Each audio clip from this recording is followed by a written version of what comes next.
Est-ce que tu savais que certaines choses qu'on pense venir de l'islam, en réalité, n'ont rien à voir avec la religion?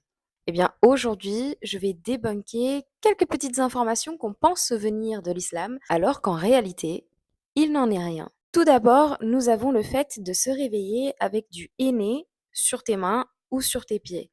Moi, il m'est arrivé, il y a pas longtemps d'ailleurs, de me réveiller avec des taches, on aurait vraiment dit du henné, et j'avais même partagé ça en short YouTube et j'ai eu plusieurs commentaires.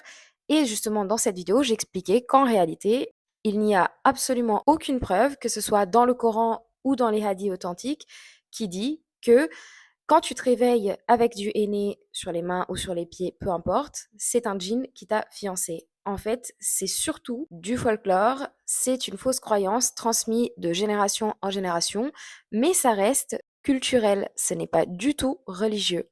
Numéro 2, et celle-là, je ne la connaissais pas.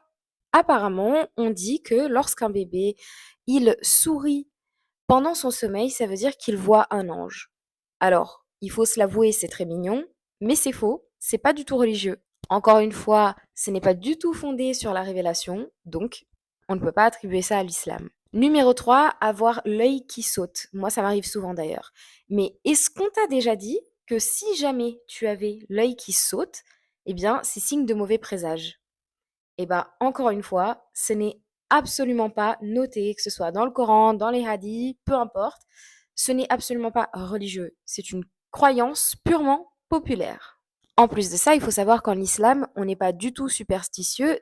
Par ailleurs, notre cher prophète Mohammed, que la paix soit sur lui, a dit que, en fait, les superstitions étaient une forme de shirk mineur. Donc faites attention.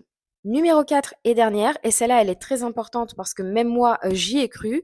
On dit souvent qu'un animal noir, que ce soit un chien ou un chat, en fait, il y a un djinn qui peut se cacher à l'intérieur. Et moi, j'y croyais comme une débile. Bon, après, ça fait que 2 ans que je me suis convertie. Donc, au début, je regardais pas forcément les sources quand on me donnait une information. Alors que maintenant, si. Eh bien, sachez que l'islam ne condamne absolument pas un chat noir, un cheval noir, un chien noir, peu importe quel animal c'est. D'ailleurs, notre cher prophète Mohammed, paix et bénédiction sur lui, il adorait les chats. Donc ça encore, c'est une confusion entre culture et religion.